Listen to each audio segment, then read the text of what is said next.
Ladies and gentlemen, SideStrafe here today with a very special guest. I've got Dean Rocket Hall, the creator of DayZ, with me. Thank you so much for joining me, Dean. No problem. It's good to be here. Definitely. So, how many at this point, how many of you guys are actually working on the mod? Is it you? How many people would you say are on the team at this point? Well, it's kind of a nebulous thing, very almost difficult to describe. I'm the only one working on the in-game code at the moment, but we have a literal army of volunteers and helpers out working on the website. We've got some talented artists doing some stuff for in-game as well as all the website concept work, and then there is a massive army of volunteers who help all the server hosters to run their servers. So in that sense, it's a really big community effort to try and run. I think we have 3,000 or 4,000 servers, possibly more now. So there really is a lot of people involved day to day in making sure everything ticks over.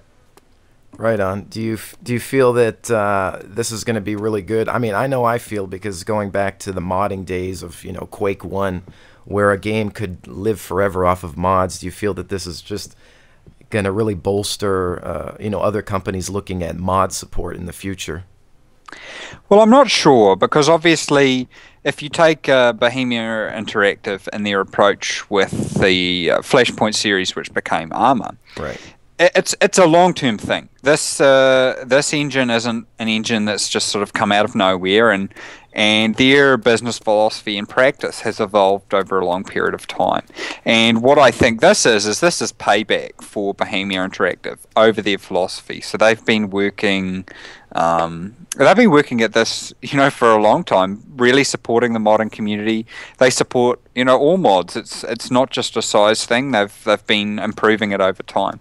So I'd like to think that this will change a bunch of different companies' approach to modding, but I'm not so sure it will, because it really is a big investment. Right. What I think we'll see in the short term is probably maybe people try and cash in on the recipe and then it not really work. And I think that that's why we need to keep the experiment going, so that people do see, okay, this really can work. Right, right. Now, I guess in regards to other companies, there's obviously a few other titles out there that have kind of been announced or have stated that they have been working on something similar.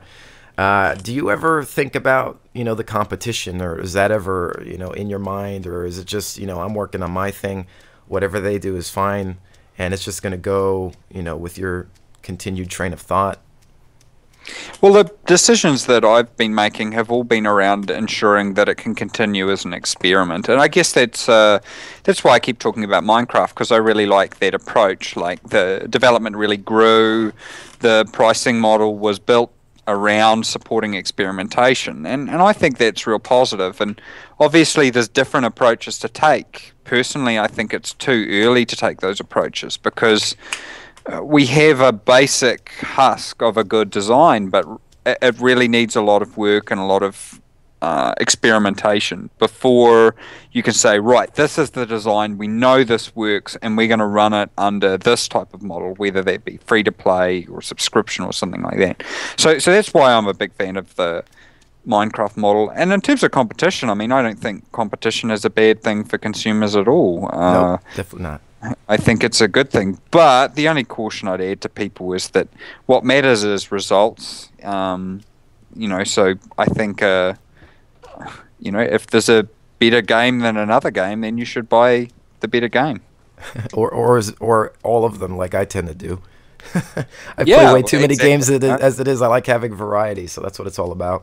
Yeah, I think it's important that customers are really discerning, and I think that's one of the cool things about social media. And I personally think there's something really cool happening where the streamers and Reddit and 4chan and these forums, they're becoming a really key part of the industry. So it's sort of like the game industry doesn't really have celebrities as such, unless they're, if you wanted to look for the point of where celebrities are, these are these sort of players turned promoters that don't necessarily share any allegiances. I think that's really cool. Like, I think that's a very healthy middleman to have in the system, because it prevents these sort of crazy publisher type media moguls pushing games that aren't any good, you know. Definitely. Definitely, yeah. I mean, that's, I think a lot of what we try to do is just get, your honest opinion out there, and whether it's a mod or a game, it's nice to always have another place to go instead of some big name that you might not necessarily trust. So, I think the success of DayZ is in where the approach is at, and I think a lot of that is keeping the development very, very grounded, being very aware of what the real issues are, and not getting lost in marketing hype. And what that involves is me reviewing the forums and taking a bit of a reality check whenever a design decision's made or an update's released, and looking at it and going, okay, that idea was a good idea, but in practice it's bad, so we need to change that. Some stuff you can't change too fast, but other stuff you can. So that is where the huge value lies in the DayZ approach, rather than particular features or anything like that. And we need to make sure that keeps going. So community engagement is just critical, the most critical part of the whole project. Definitely, I hear that. In regards to design, we can switch gears a little bit here. The biggest things that I get, when I'm playing the game, and I'm always ranting and raving about whatever in regards to my gameplay experiences, where do you draw the line between realism and gameplay? Obviously, in the past, you always hear developers talk about, like, well, we have to think about fun factor and this and that, but obviously you've used the phrase anti-game a lot, and you're really wanting to go against the design grain, if you will. Is that something that, is that thought process still 100%? Do you ever look at, like, well, now it's becoming more successful, we need to look at making it more accessible to a different audience? Or are you just like, this might not be for everybody, and I'm still going to stick to my guns? Well, I guess for me, I don't really think about games as fun. Like, excitement is quite a cheap emotion, right? And I guess I don't do stuff just because they're fun. I do stuff because I feel something as a result of them, and it has to be authentic. And so rather than maybe saying with the realism, I tend to talk about authenticity. So I want the experience to feel authentic. And if I just want to do something that's fun, then I'd go outside, I'd go for a run, or I'd watch a movie, or something easy. But in DayZ, for me, it's about the authentic experience. It's about the emotions that it generates. So I don't really have to consider the fun factor. What I have to consider is that authenticity factor, right, and how it affects the player's thinking. And that's really important, and I guess that's the core of it. So what effect is what we're doing here having on players? And if it's not having an effect, and it's just some kind of random little feature to do XYZ, then is it really needed? And possibly it's detracting from the game experience. So I think a lot of the success of something comes from the decisions you make not to put things in, and the way you put things in, rather than just shoving together a whole bunch of features and saying, this is really cool. Right, okay. With a lot of, I guess, real-life factors, obviously there's a lot of things in the game that some people, even myself at times, feel just might not translate well. Like, obviously, if this were a real situation, you would think, do you have what it takes to shoot another human being, maybe who's just rummaging through the garbage for some food? Whereas in your mod, obviously, somebody could take a life and, whatever, there's no repercussion because technically it's a game. How do you ever think about how you can somehow factor that in? How you can, kind of, how do you balance those things out? Whereas just some things just might not work. Well, if I knew the answer to it, we'd probably already have it in there. But I do know what it's not. I've figured it out, and I guess it's a process of elimination. What it isn't is forcing together some mechanics. So if I go in and just implement some kind of arbitrary mechanic in there, I don't think that's going to do it. I can't recreate or model the psychological considerations on a player without destroying the player's connection to their character, or at least risking the destruction of that. So that means that what I think, my current thinking is that I just need to add more options to the game. My personal belief is that the majority of the player killing and that kind of stuff is because really, once you've mastered things, that's the challenge there is, hunting the players. Because you are hunting something that's real, something that is potentially unpredictable, that has years of experience and culture and all these other things behind it. You can't code that into a game. So humans represent the ultimate challenge in DayZ. Now, there's no sense in me in the short term hacking in some kind of weird mechanic to prevent that, when in the long term the solution is really to add group mechanics, to add the ability to manage your clans, add a whole bunch of tools for the players to shape the world in their choice. For me, I think that's the answer, but that's going to require a bit of patience and a heck of a lot of experimentation. Right.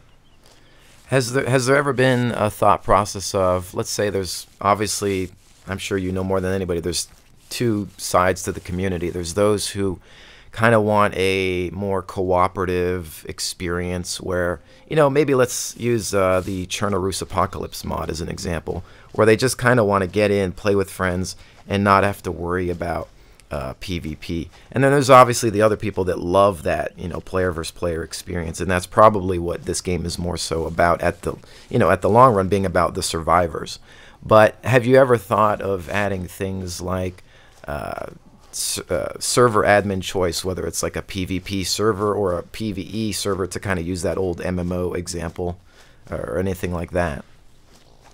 Well, let me start by saying I am a huge fan of Salary's Chernarus Apocalypse, and I'm really been pushing him. I want to see a new update, as does everybody. So do I, yeah. That's the million-dollar question.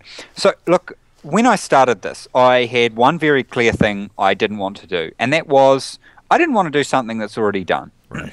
Because why do that? Like, this was a project done in my own time. So it was supposed to be about experimentation, pushing my boundaries a bit and seeing if all these things that people were telling me that you couldn't do could actually be done. So I have to stay true to that, and I don't think there's any point, even though we maybe could, in turning DayZ around and producing some kind of single-player campaign or basically a Left 4 Dead clone, and then just rehashing it and putting it out there and people buying it just simply because it's got the DayZ logo on it. Right. And we could do that, but that's kind of soul-destroying. Like, you know, to me that just kind of seems wrong. So I think what we have to do is we have a chance here to do something that we've always wanted.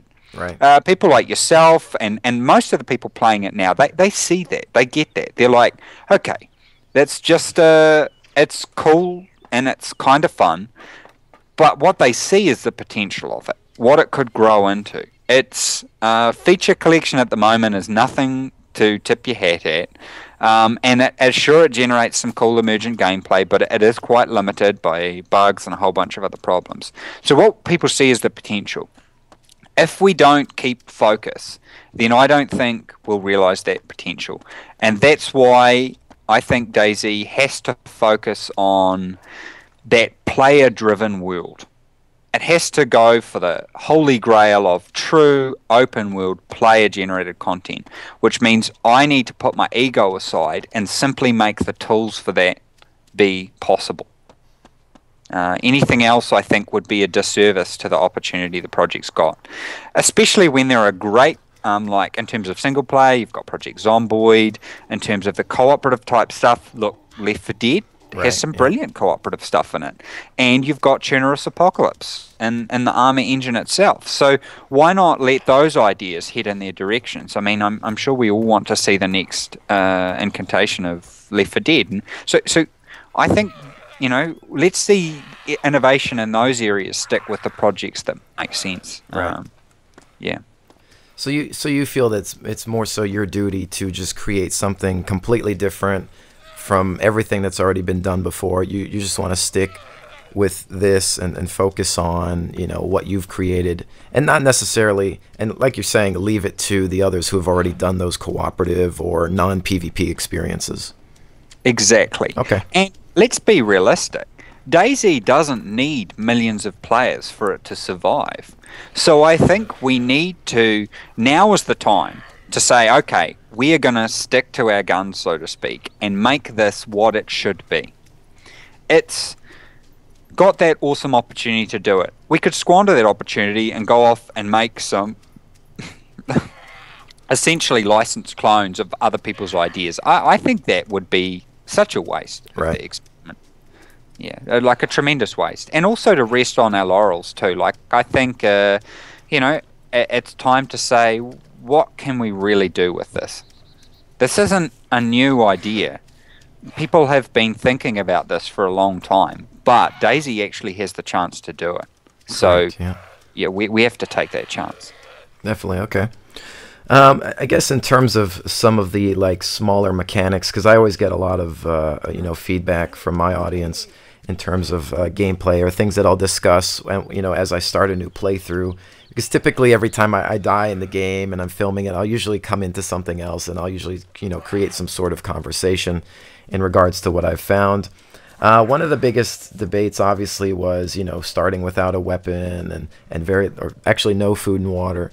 The weapon, I think most people understand. It was more so to deter instant player killing, I guess, right off the bat.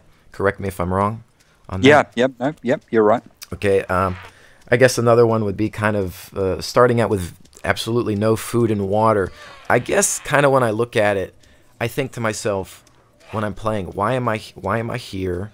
Where did I come from? If this was real, how did I get to the point where I have nothing on me? Would I have left my home with a bottle of water at least? Like, what would you say your intention is for like something as simple as that, like zero starting provisions or just, a bandage, a flashlight? What would you say in that regards? Well, I think you've drawn on a very important point, and it applies really across the whole product, and that is the importance of the narrative. So the importance of you are questioning the world because you're being put in this situation where your emotions are based on the authentic nature of your experience. So what you've said is, this needs to make sense to me. And that's the golden aim to it. And that is the thing that most annoys me about a lot of games I play or movies I watch, is when I start pulling my hair out and say, why is the character doing that? That doesn't make any sense. I would not do that. Right. Or that is ridiculous. And that is something I really want to avoid. So, yeah, narrative is really important. A lot of decisions are being made at the moment purely on the basis of design or as sort of an experiment. So we're going to have to tidy that up a little bit.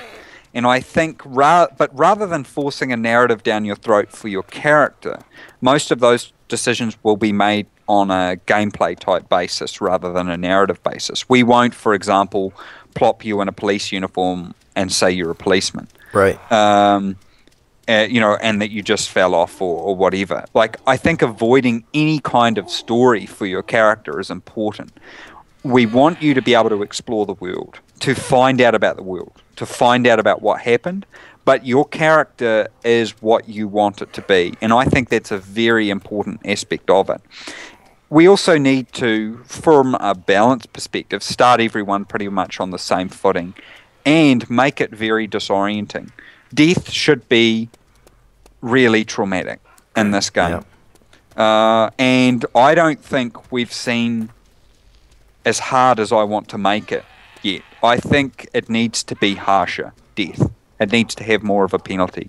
I don't know what that penalty might be, but particularly when we get into maybe having things like a group respawn and underground structures, those kinds of things, we're going to need to add more of a penalty to death. So I think there could be some exciting ideas come out of that. Gee, I don't know how much more harsh you could get.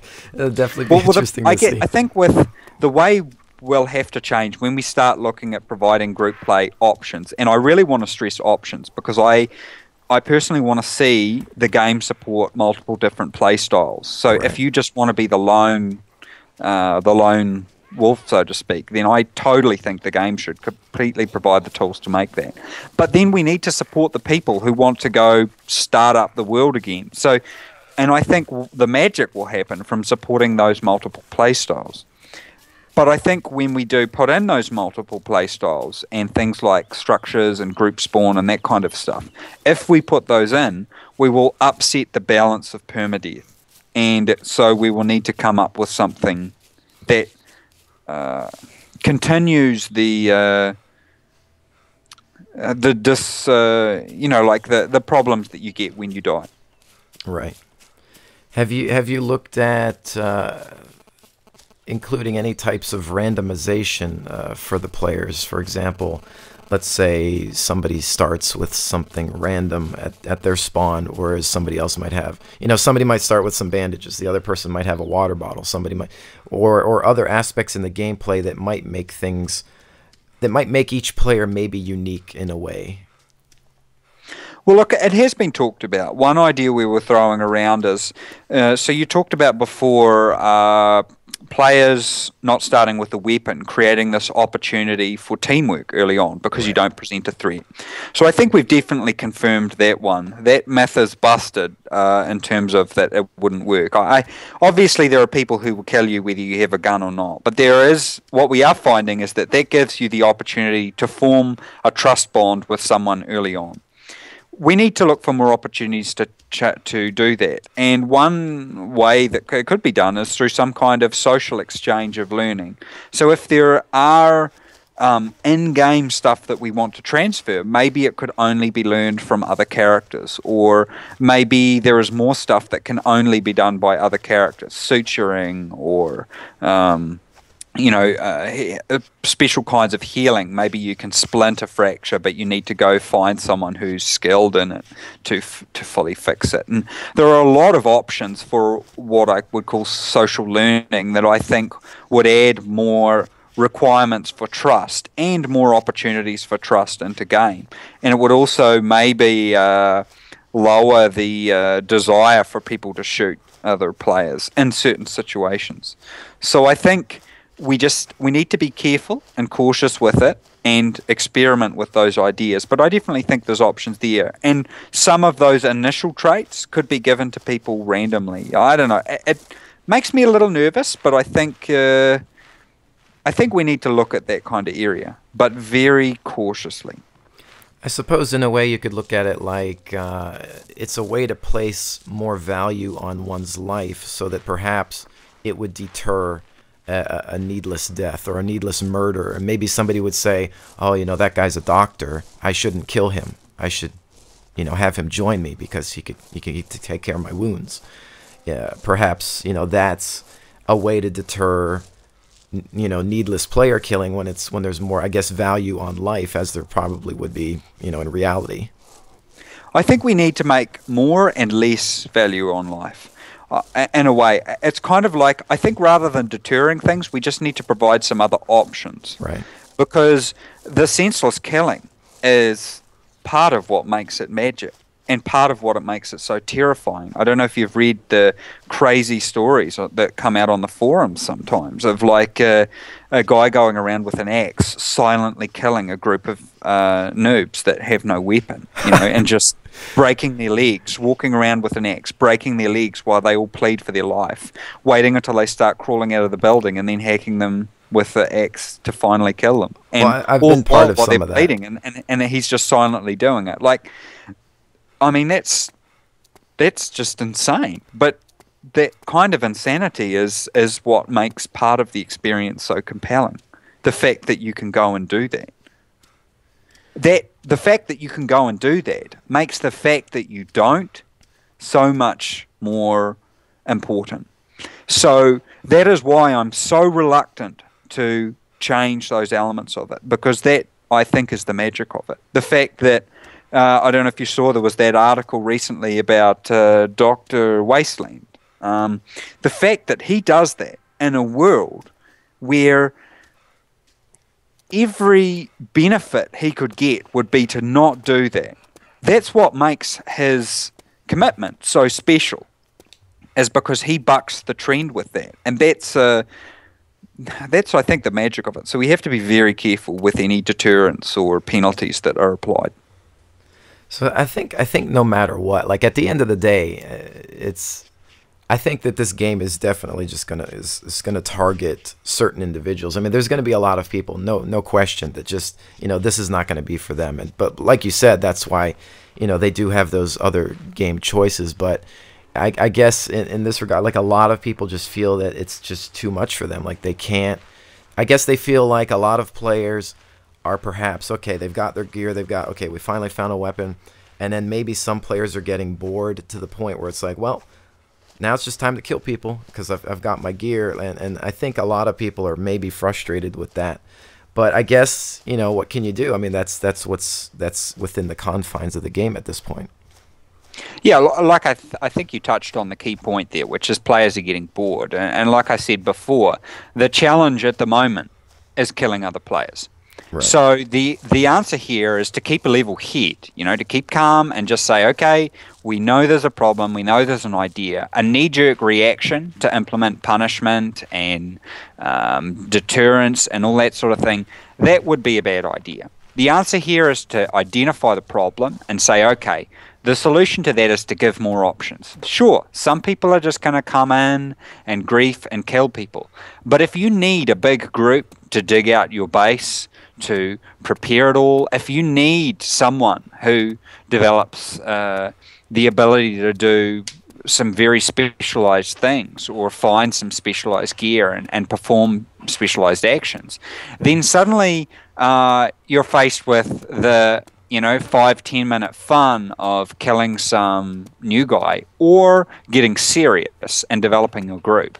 And then you start getting a real factionalization of people who believe the world should be populated in different ways. Maybe people build, massive underground trading posts or do this or that. I think there's some real potential there, but what we need to do is keep a level head and not just knee-jerk reaction to try and fix a problem. I think there's plenty of MMOs that their designers have not wanted to do knee-jerk reactions, but they've been forced to by marketing or production. Right. We don't have that problem. Right. So in theory, whereas other games might be catering to the fact that it's like, well, we want this audience, so you need to implement something to get this audience, and if you don't, that's that. Whereas with use, it's like, hey, this is technically a free mod. We don't have somebody pushing us saying you need to do this for this, The importance is not to be arrogant about it, because I think the player contributions have made to the development have made DayZ what it is, and they will make it what it becomes in the future. But I also think adherence to that strong central vision and not making knee-jerk reactions are very, very critical. So we've identified the problem and we've got an idea what the solution is, but it's going to take a little bit of time to do that. Okay. And we take time. Okay. So you're thinking more so like, as we're talking about, instead of deterrence, give the player more to do eventually in the future. Like, instead of like, okay, well, I've got all my, like, first step for most people is food, water, weapons. Then it's like, well, now I've got that, kill people. But beyond that, what you want to do more so is, what else can I do? What's my next objective? Build a shelter, create power or something to sustain life. That's what you're thinking is like a long-term goal to just give more to do. Exactly. Once you've mastered the survival, the basic survival, it's kind of like, I don't know, I studied management and we studied this thing called Maslow's hierarchy of needs. That's what we need in game.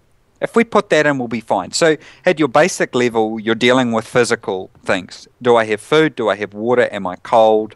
Am I hot? And then above that, am I physically threatened? Your security. Is someone going to hurt me? Is someone going to harm me? And then beyond that, sort of a knowledge level. Do you, how much, do I know about the world and all that kind of stuff? And I think we need to develop this stuff beyond the basic safety and survival aspects. And once we do, that gives you the opportunity to try and thrive. Obviously, at any moment in the game world, it's so threatening, you could be pushed back to scratch right over again. And I think that's what will make it really compelling. We just need to expand those options, and I think the rest will follow after that. So in a way, more it's kind of interesting talking to you about it, because it's more, you start to see how this is more of a life simulator in a way, except there's obviously a major threat here with the infected. But in a way, you're really just trying to, I guess, ultimately, more than anybody's ever done before, simulate this type of catastrophic experience. And you really start to see that the more you describe it. Yes, look, there are going to be a lot of compromises that need to be made. Like, obviously, being able to construct your own towns and all that kind of stuff would be awesome. But there are huge technical limitations that we already see. So, I don't know if you've experienced it, like masses of barbed wire and masses of sandbags. These things cause issues. So, there are technical limitations. Like, I was talking about this before with someone. On one hand, you have the things you want to do. On the other hand, you have the things you can do. In the middle, that's your game. The overlap is the game that you can make. So, and that's what DayZ, people knock the Armour engine, but really I think the Armour engine is fantastic as a base. So you take that as a base and you alter it, you change it, you mold it. You say, what does DayZ need to be awesome? And then you do that and you test it and you do it well. And you don't introduce all this nebulous stuff that doesn't really matter. You stick true to that core. And like you say, for me, I think it's about modeling that experience, both emotionally and to an authentic level, but not necessarily to a realistic level. We just need to get the game inside the players' heads. We've done that for that initial survival phase. It's there. The problem is we need the bit beyond that, and that's a big bit. But thanks to the success, that's something we can do. Right.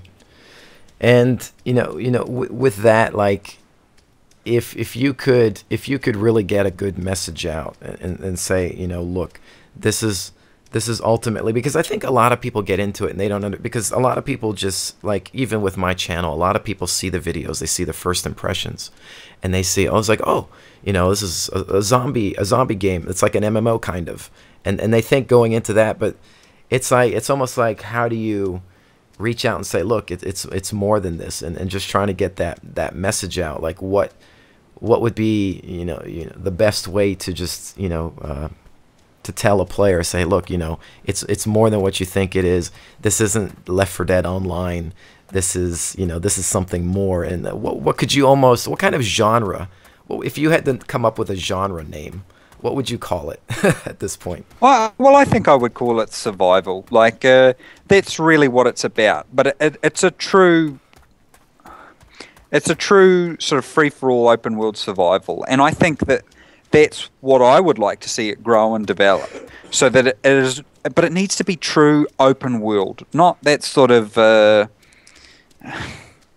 Look, I liked WoW and I played it for a while, but I want more, and right. And we're consumers, and that's where I think it's not that we're entitled to it, but I think that's the way the market works. People want more, they want innovation, they want the next thing. That's why we have iPhones, that's why we have laptops and cars and planes and stuff like that, because people keep saying, I want something to be innovative. They don't just want someone to copy something and then maybe clean up the graphics a bit and make it cooler. They might buy it, it might be okay, but really they want some innovation. So I hope we get the chance to do that. I guess when someone looks at DayZ, the caution I would give to them is that they should judge DayZ based on what it is, not what it's saying it's going to be. So I have all these grand ideas, but at the end of the day, if they're not in game, then that's not what they should be judged on. So I hope that I can do these things, and I believe they're possible, but it's up to me to actually deliver that and give that to the gamers. Definitely. In terms of scale, because you're talking on, like, how grand, like, in your ideal situation, or what is the Arma engine capable of in terms of, obviously in regular Arma 2, it can support quite a few players depending on the server hardware.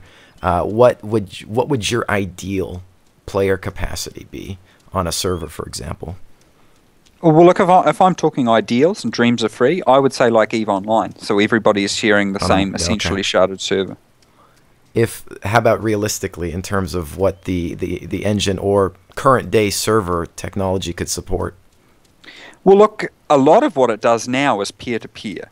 Right. It wouldn't necessarily be a huge jump to start trimming off, because the server does a lot of stuff that's necessary to do a military simulator, right? So we could trim that off a bit more and just kind of cut out the middleman and send the updates direct to the central server, or some kind of noded system that's regionally based. So, look, it's not outside the realm of possibility. It's not outside the realm of possibility, and I think having that attitude is important. So you need to, on one hand, say, this is where we're at now, this is what we're doing. And then you need to also say, okay, well, these are the things that are possible. Maybe they're hard, but, I had plenty of people tell me that DayZ was impossible and that people would never like it and that it could never be done and that it would never be profitable. So, I take things with a grain of salt when people tell me that something can't be done or that it's too difficult. Definitely. I think that we take the direction that we've got at the moment is going good. So there's been a lot of focus, both at my end and with BIS, on getting the official patches out for Armour and for DayZ to make sure that they run better. And I think we need to push with that. That's the important place to be at now. And I think that we've already found with the latest updates, servers that previously were running 50 slot servers have moved to 100 slot servers or 75 slot. Right. So we're already seeing improvements there, and I don't think it would be much of a stretch to move to 150 or 200, assuming there's no engine side problem with that, which I don't think there is. So, that's the little step. The big step is one that I guess is that desire to go towards, and I think the Eve model is a really good one. That would definitely be unique, if possible. I think a lot of people, are looking for things like that. It's just a matter of, again, like you say, what's possible. Well, why squander such a fantastic opportunity? I know people get frustrated because I haven't made big announcements, but I think it's really important not to make announcements until you've really got something to say. Like, this is great, speculating, talking, discussing about things. But in terms of actually making announcements, I think you make announcements when you've got something really important to say and when you've got something to back it up. So, DayZ has this fantastic opportunity. We've got over 700,000 unique players, of which 150,000 odd are playing it in any one day. That's huge. Like, oh, yeah. That is massive. So, take that opportunity and do something ambitious with it. Definitely. Well, it's funny because it's so early. Like I said, I started playing this in April. I mean, that's when you released, correct? Yeah. It's so early, but I guess the demand. I guess because in a way, this is the closest that anybody's ever come to some sort of post-apocalyptic MMO in a way. That's kind of what everybody describes it as, but I guess it must be tough kind of dealing with the pressure of everybody just wants, more, but it's it's an alpha. It's an alpha mod, and it's how do you deal with you probably don't sleep much, do you? Not really, but I think you just have to put things in perspective, and that's where it's really important that I read, 4chan, Reddit, NeoGAF, and the DayZ forums, and just engage with people, do things like these streams, go on. I went on a live stream last night where there was a lot of chat going on as well, and I think that's good because you do that and you realize, okay, there's a lot of people who really want this, then that added into it. They're really passionate, and that's good. And yes, there are people who don't understand what alpha is, but that's just life. And there are people who say the engine's terrible, or you should do this, or why haven't you signed with someone? Why isn't this standalone yet? But I think you just have to keep it in perspective and say there are many steps, and you have to take those steps properly. That's why DayZ is where it's at now. That's why it's been as successful as it is. So that approach needs to be continued, not rushing in and making a whole bunch of rash decisions. Sure, the updates are sometimes rushed, but in terms of the structure and approach taken, I think it's been quite a sensible approach with DayZ. And I think that, slow and steady wins the race. Definitely. I mean, like we said before, there's not necessarily a set release date, and I think that's the nice thing, and that's even why I really like independent and free-to-play models with other games and developers, because I feel like there's less pressure, and therefore at the end I'll get a better product. Yeah, look, I think, and I got a little bit misquoted at Rest when I said free-to-play is the future. I didn't mean that I wanted to make DayZ free-to-play. Right, it's just that is what people are buying, and they're making a tremendous amount of money. For me, I like the Minecraft model because it's kind of like the player is investing in you. So they're investing their time and a little bit of their money, and they're basically giving you license to experiment. Instead of with a free-to-play or a subscription model, you've got to have a really bomb-proof idea, which means you've got to appeal to a broad cross-section of people. Now, that broad cross-section of people may not have seen the things that they would really like. So if you go to an MMO like World of Warcraft and say, right, let's do permadeath, you know, you're going to disenfranchise a lot of your players. Maybe it would be really awesome, but they would be so angry in the process that they would not have the opportunity to see that, and the whole project would die. That's where DayZ's lucky, because it's been able to do all that experimentation and following along in a Minecraft type model. That is basically a small price to pay for to give the developer a license to experiment and do some crazy stuff and make mistakes before a real product comes out the end that we all like. Right. So I guess Minecraft is the example of that. For all the people that, I don't know how people can knock it. I mean, I just think it's fantastic. Of course. They've proven it, definitely. Yeah, and it's been incredibly commercially successful. Like, just wildly. So, on every count, critically, as an actual game that I thoroughly enjoy, and commercially as well, it's been successful. So, I just think that, you know, what a great example to set for the community, and it really encourages people to go out and say, come up with creative and innovative ideas. And that's what I saw an interview with the EVE Online guys the other day, you know, saying that as well. Like, people should be innovating in this industry and trying cool stuff. But I don't think free-to-play and subscription models really offer you that ability to innovate. Right. Because you have to get it right. You know, you can't have people hacking your server. You have people hacking your server, they're going to get credit card details, you know. Yeah, so there's definitely a lot of work out with that. It could be quite complex, I'm sure. I mean, I don't know what DayZ is going to look like by the end of the year or next year, and I think that's fantastic. I think that is awesome.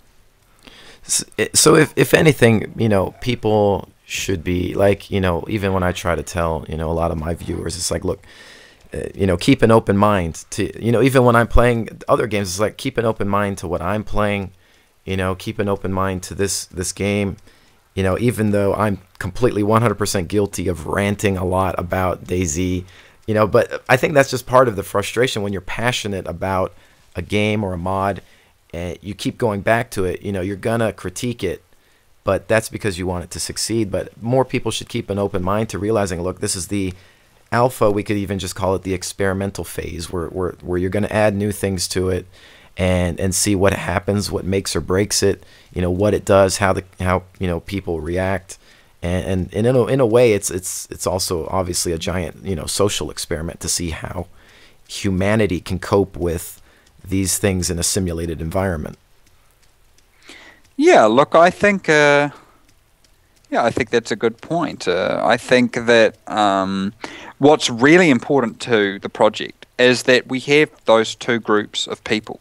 They're critical, like, and they keep attacking each other, and that's very frustrating to me. So you have the fanboys, you have the Rocket Defense Brigade. They're really important because sometimes I will get a bit down, or, you know, I'll work a bit hard, or I'll lose sight of what's trying to be done, and you need them to make you feel a bit better.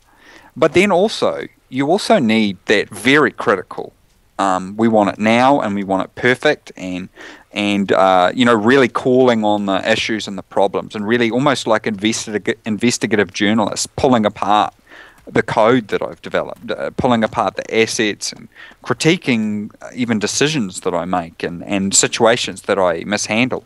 Those two sides are critical to the success of the project. As much as some days either side might incredibly frustrate me, or they might frustrate each other. People need to realize that both of those aspects are a sign of a healthy project. And if they would just stop killing each other on the forums, then that would be awesome. Definitely. So when you feel bad about ranting, I think that's important. I think the ranting's important, and it's very hard for you to do that while you're talking here with me, and that's why I make such a heavy use of reading other people's forums and making sure that I don't register on those forums, because you need to get people's feedback in their natural habitat, where they give you the brutally honest feedback because they don't realize they're saying it directly to you. Definitely. Well, it's important in life and in all, even in art. I spent some time at an art school, and that was always the thing. It was learn how to critique, learn how to take feedback, learn how to give it. And I think that, as a YouTuber, that's kind of what I try to do, even with the games I look at, because I know, developers are people. We all breathe the same air, and they watch these videos sometimes, and but the thing is, a lot of times people say, "Oh, SideStrafe, you sound frustrated with DayZ. Maybe you should." It's like, you don't understand. I'm not going to leave it because I enjoy it, and when I critique it, it's because I want it to succeed. And I think that that's why it's lasted even on my own channel, because of that. And I see the opportunity and the fact that this is something new, and I think that's the same. And I think people just in general should, this is my message to them, is that they should just, if I decide to play it at nighttime, that's part of the game. And, if I decide to film it, that's part of the game. And they should, keep an open mind to how this game is, it is something different. Yeah, look, and I think your point before about keeping an open mind, for me, there are 3 things I recommend when people play DayZ. The first thing is have a plan. You got to have a plan. You can't just turn up and sort of walk around. If you do that, you're gonna have a bad time. Yeah. The second thing is keep an open mind, and the third thing is have a sense of adventure. So if things don't go your way and a bug comes in and destroys everything, take a critical look at it, see what people are saying about it, and participate in it. And that, if people keep those 3 things in mind, I think they'll do better. But definitely my plea to people is to not crucify each other on the forums, because it's kind of pointless. People calling each other cod kitties or Care Bears or go back to this, and I've been guilty of it sometimes as well. Sure. And it was fun and we all had a laugh, but I think now we just need to put those differences aside and say, look, there are many different kinds of people who play DayZ, and they post their opinions, and we discuss them for a bit, and then maybe we joke a bit, and I think that's fine. But yeah, at some point we have to say that enough's enough. Yeah, I mean, definitely, because at the end of the day, hopefully a lot of people are here to help in a way create a game. All the feedback is going to be important. If somebody's going to rant about something, it's good that alongside that rant there's going to be some critique or some helpful information as to how something can be resolved or made better, and I think that's important too. Well, yeah, if people do nothing else, being honest is a good start, because when I read something, I don't necessarily think, okay, that person's right. I just think, okay, that's that person's honest perspective.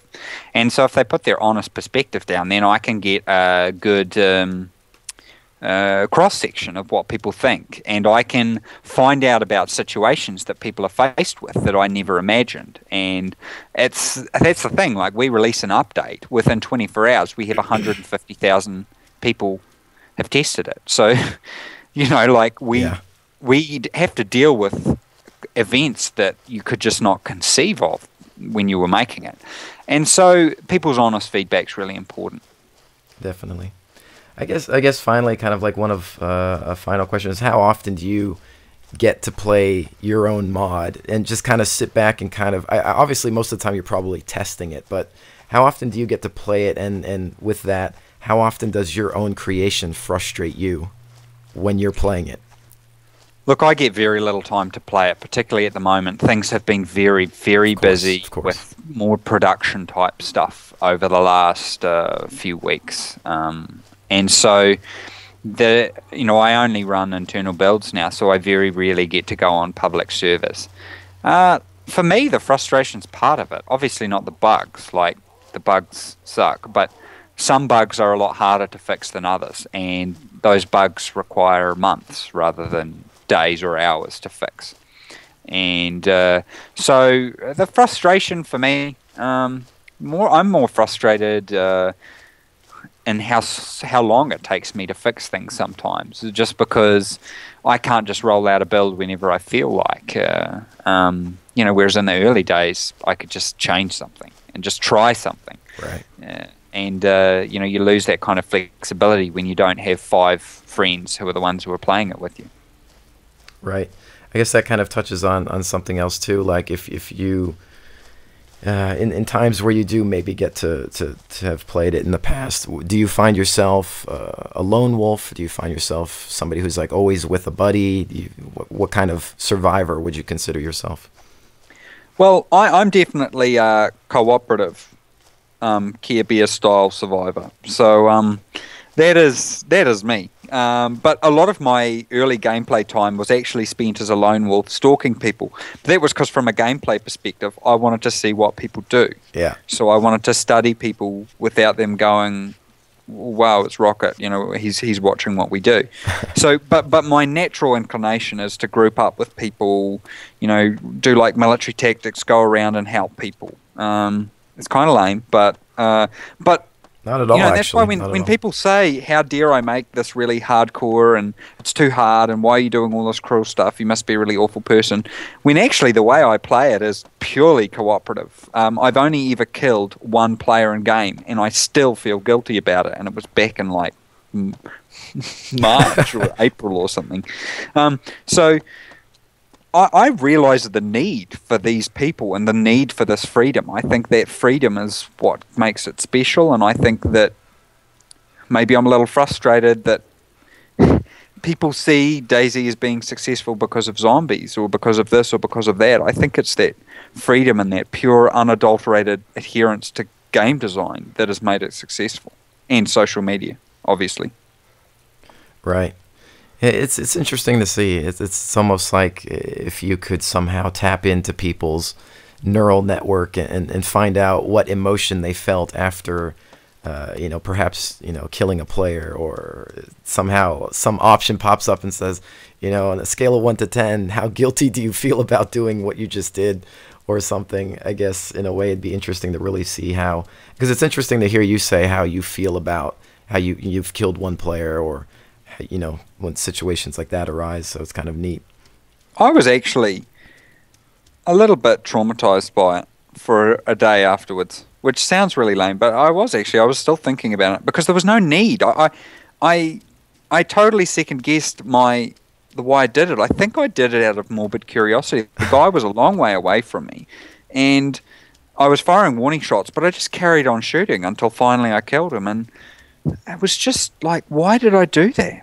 I think it was morbid curiosity, and I guess that I felt a little bit uncomfortable with that. And I was still thinking about it. See, I had stopped playing. I was still thinking about it several days afterwards. So, I guess it highlights the key thing I wanted to do was play with emotions, and not just the safe emotion, the safe excitement emotion that the game industry, with plenty of notable exceptions, is obsessed with. It's really obsessed with excitement and cheap, easy wins. And I think the market's saturated with that, and I wanted to do something a bit different. And I guess that's what we've got the start of. Right. Well, you've definitely done that in spades. Finally here, it's good to hear you, say all that thing. I think that a lot of players wonder, who you are, not just as a developer, but who you are as a gamer or a human being, to hear you, say how you've thought about, how you, killed that player and how it kind of traumatized you a little bit. It's really interesting, to see that side. And I think that, a lot of people will appreciate, how you look at the game. And that's always what has fascinated me about this game, is how it makes me feel like I've always, thought, should I defend myself? Should I kill? And then sometimes when the frustration kicks in, you turn to, you know what, I've had enough. I'm just going to kill everybody because that's what's happening to me. Like, who can be strong enough to not turn that way? And it's always like, it's a struggle that I've never faced before as a gamer in all these years. And I think that the fact that this mod brings that out in people is in itself, it's already been successful. I mean, I think it's already done something that, you know. Well, it's been successful, but it hasn't really changed any behavior in the industry anyway. Like for me, like I went to E3, right, and I would roll my eyes quite a lot as I'd see like in keynotes people saying, "Wow, we've got this cool feature, and this feature's really exciting," or "This feature at this point the player will be able to do this, and it's really awesome." And I was like, "But why? Like, there's just no purpose or context. I'm not feeling anything other than excitement, and it's all fake, and it doesn't mean anything." And it's just, so I think that's why, like for me, I never considered the fun. I never considered really the features. If you pulled out a list of DayZ features, that kind of not really that cool. It's all about, I thought, okay, what tensions do I want to place on the player? What competing decisions? I wanted to have that like in the army you talk about that, you can't just sit there and do nothing. Like in Skyrim or whatever, I could just stand in one spot, leave the computer running, and it would just carry on. That doesn't work in DayZ. You're going to get shot, or you're going to die of hunger or thirst. If I had my way, you'd be able to die millions of other ways: malaria, sunburn, cold, hypothermia. I would just keep adding that list, so that everything is out to get you. And so it's all about feelings. It's all about the emotions and the tensions that are placed on the player. And I think that somewhere along the way, a lot of games have got lost. Not all games. There's some really fantastic games out there that I think get it, but they don't necessarily get the attention that I wish they would. Definitely. Certainly mainstream attention anyway. Yeah. Definitely. Any final words to the people? There's a lot of people on my channel that just, they wait every Sunday for my next video. Is there any, words to them?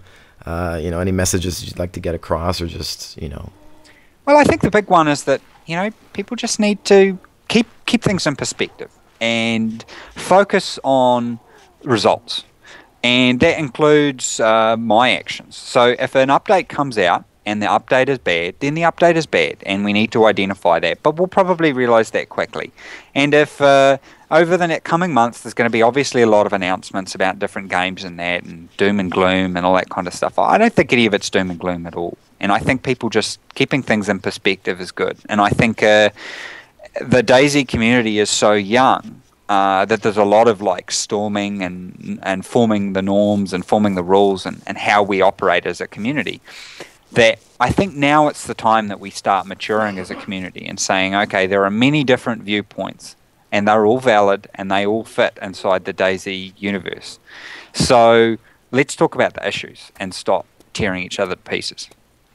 Definitely. That's a good message to put forth. I think a lot of people can kind of grow into that. It's good advice, not even just in regards to DayZ, but in regards to life, and that's kind of what I try to put forth as well. Even we're just playing games here in a way, but there's a lot of other lessons to be learned, and I think that's a good one too. Cool, awesome. Well, I look forward to seeing your updates on the channel, and particularly, hopefully, when Salary, when you do some more stuff on Generous Apocalypse. I think we all want to see that. Yeah, definitely. A lot of people want to see that, as well as more DayZ. So everybody's a lot of good times with the Arma engine this year. So it's good. Absolutely. So thank you so much for joining me. I know you're extremely busy, man. I really appreciate it. Awesome. Thanks very much. Okay, thank you. All right, guys. Thank you so much for joining me. Hopefully, you've enjoyed this interview with Dean Rocket Hall, and I will definitely see you on the next one.